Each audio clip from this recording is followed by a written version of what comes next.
ኢትዮጵያ በታሪካችን የቅርብ ጊዜው የኛ እድሜ ሳይሆን ከኛ በፊት ጀምሮ የነበሩ መንግስታት ብለን የምንጠራቸው እንትኖች የስልጣን ሽግግር ሲያደርጉ የኖሩት በጦርና በጋሻ በኋላም ጠመንጃ ሲመታ በጠመንጃ አፈሙዝ ነው። በዚህ ሲፈራረቅ ነው እስከ መጨረሻው ድረስ። እኔ እድሜ በኃይለ ሥላሴ ጊዜ የነበረ ጀምሮ የሚቆጠር ነው እና እኔ ከሳቸው ጋር እኩያ ነኝ ማለት አይደለም፣ ግን ተማሪ ሆኜ የተማርኩት ያልኩት በሳቸው ዘመን ነው። ከሳቸው ጊዜ ጀምሮ የኃይለ ሥላሴን መንግስት እንዲለወጥ ለማድረግ እኛ ተማሪዎች በመሆናችን ወጣቶች ስለነበር ያደረግነውን ትግል አድርገናል። ደርግ መጣ አለ። ደርግ ሲመጣ ያው የጠመንጃ ለውጥ ነው የሆነው። ጠበቅን። ደርግ 17 ዓመት ሲያስተዳድር ሞከረ። እንደገና ደግሞ በሌላ ጠመንጃ ኢህአዴግ መጣ።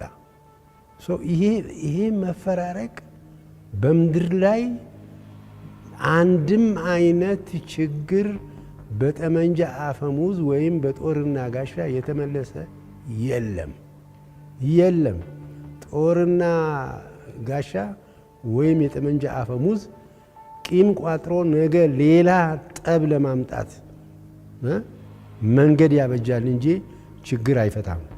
ስለዚህ በኢትዮጵያ ውስጥ ከሌሎች ሀገሮችም በመማር እኛን የሚያዋጣን የወደፊት ሊያሻግረን የሚችለው የጠመንጃ አፈሙዝ ሳይሆን መነጋገር ነው፣ መመካከር ነው። ቻችንን እንዳንፈታ የሚያደርግ ነገር ምን በዚህ ምድር ላይ ሊኖር ይችላል? ከመነጋገር ውጪ አገርን ወደ ደህንነት፣ ህዝብን ወደ ደህንነት ማምጣት ስለማይቻል የሌሎችም አገሮች ልምድ ስለሚያስተምረን እኛ ተቻችለን ተነጋግረን ዳር ልናደርሰው እንችላለን። ህዝብ እንደ ህዝብ ሲወሰድ የኢትዮጵያ ህዝብ ቅድም ባነሳናቸው በጦርነት ግጭቶች ሲፈራረቅ ቢኖርም በጋብቻ ተጋምዶ ኖሯል። ህዝብ እንደ ህዝብ ችግር የለውም። የአመራር ነው ችግሩ፣ የመሪዎቻችን ችግር ነው፣ የፖለቲከኛ ችግር ነው። ይሄንን በማረቅ ይሄንን በማቀራረብ ይህች ሀገር ተፈጥሮ የሰጣትን ጸጋ ልትጠቀም እንድትችል ይሄም ህዝብ የዛ ተጠቃሚ ማድረግ ይቻላል። ኢትዮጵያ እኛ ቆጥረን ያልጨረስነው ስለ ምድር ሳይሆን ሰማይ ቤት ስላለው ስለ ህዋው፣ እኔ ስለ ሃይማኖት እያወራሁ አይደለም፣ ስለ ህዋው ምርምር የተደረገበት አገር ምድር ሰነድ ነው ያለው። ከ83 በዓለም የህዋው ስራ ውስጥ ስማቸው ከተጠቀሱ 7-8 የሚሆኑ ኢትዮጵያውያን አሉ። ስለዚህ እንደዛ አይነት አቅም ያለው ህዝብ ተነጋግሮ ችግሩን ሊፈታ የማይችልበት ምክንያት ስለሌለ ሀገራዊ የምክክር ኮሚሽን ማቋቋም አስፈልጓል ማለት ነው። ሌሎቹ ዝርዝር ውስጥ ከመግባታችን በፊት መግባባቱ ነው የሚቀድመው።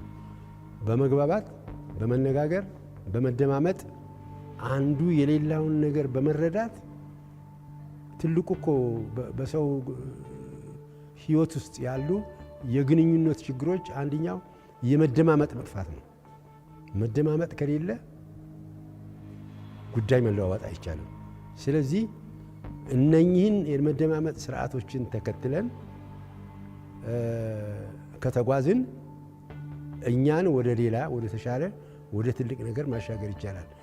ይሄንን ለማድረግ ደግሞ ባህላዊ ስርዓቶች አሉ፣ በደንብ የደረጁ።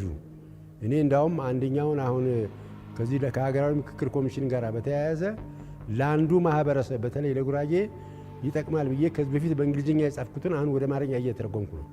ስለዚህ አጥበው የነበረውን ችግር ቁርሾ ከውስጡ አውጥተው አንድ ቁስል ሲኖር ሐኪም ሲያክም ውስጡ ምግል ካለ ያንን ሳያወጣ መድኃኒት አያረግም። ያን ማጽዳት አለበት። ስለዚህ የኛ የኢትዮጵያ የባህላዊ ስርዓቶች እርቅ ከማምጣት በፊት ከማነጋገር በፊት አደራድሮ የመጨረሻ መስመር ከማድረስ በፊት ለማጠብ ነው የሚሞክረው። ቁርሾውን ሙልጭ አድርጎ ነው የሚያጠፋው።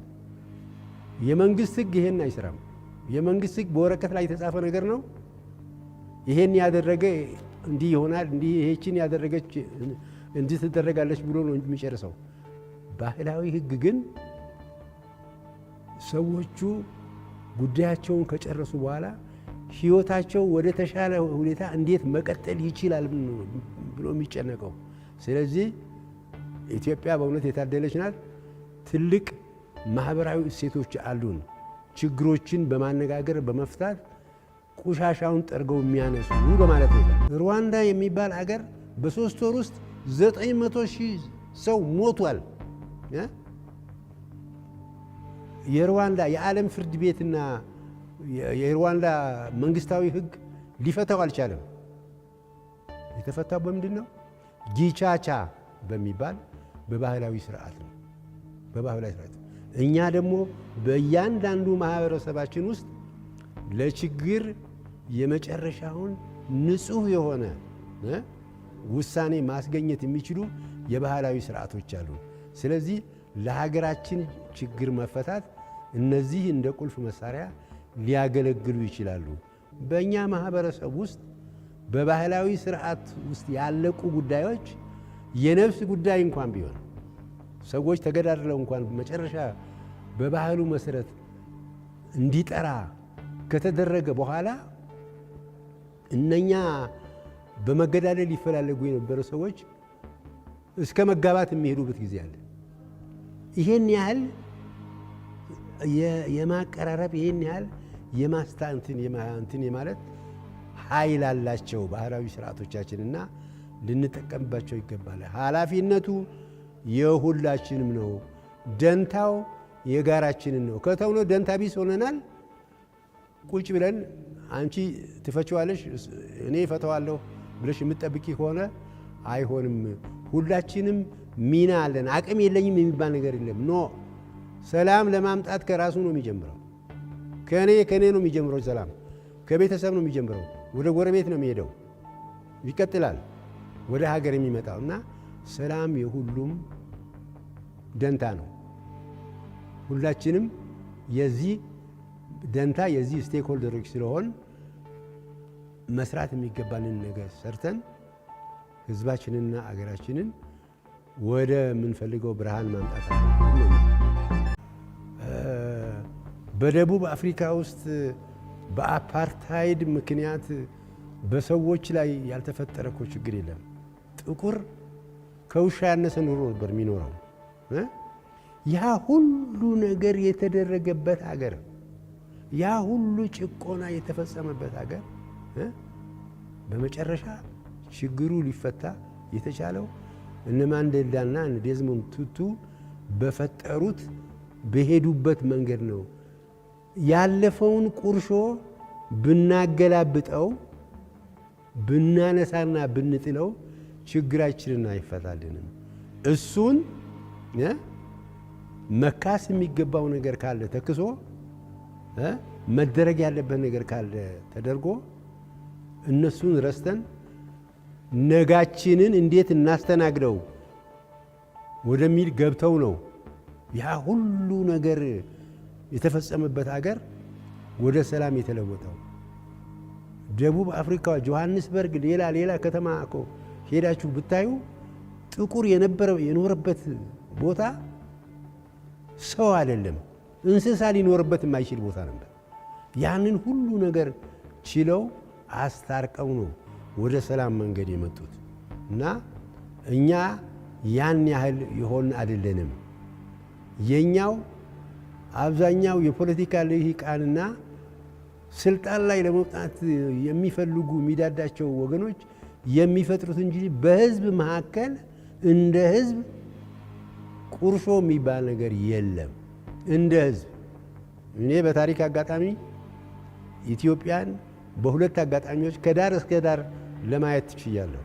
አንደኛ በኢትዮጵያ ውስጥ ማይምነትን በ10 ዓመት ለማጥፋት በተሰራ ስራ ከስራ ባልደረቦች ጋር የመራሁት አንዱ እኔ ስለነበርኩ ኢትዮጵያን በሙሉ ዞሬ አይቻለሁ። እንደ ኢትዮጵያ ህዝብ እንግዳ ተቀባይና እንትን የሚያደርግ የለም። ሁለተኛ ዘመቻ መምሪያ የሚባል በደርግ ጊዜ የነበረ መስሪያ ቤት ሴንትራል ፕላኒንግ የሚባል ነገር ነበር። ኢትዮጵያ በ24 ክፍለ ሀገሮችና በ5 ራስ ገዞች ተተዳደር ነበር። በእነዚህ በ29ኙም እኔ መምሪያዎች ነበሩኝ። እኔ ነበርኩኝ ኃላፊ ነው ከኔ ከስራ ባልደረቦች ጋር ዞረን የምናየው። በነዛ ሁሉ በሄድንበት ኢትዮጵያ ምን እንደሆነች የኢትዮጵያ ሕዝብ ምን አይነት እንደሆነ አብሮነት ምን ያህል እንዳለው ለማወቅ ችያለሁ። ሕዝቡ ሲገባ ክፋት የሚባል ነገር የለም። ክፋቱ ያለው ስልጣን ፈላጊው ጋር ነው፣ ፖለቲከኛው ጋር ነው። ከይቅርታ ጋር እንደው ያሳዝናልና አንዳንዴ የተማረውም ጋር ነው ያለው። ይሄ ችግር ነው ያለውና ከነዚህ ተምረን ኢትዮጵያን ልናሻግራት እንችላለን ባይ ነኝ።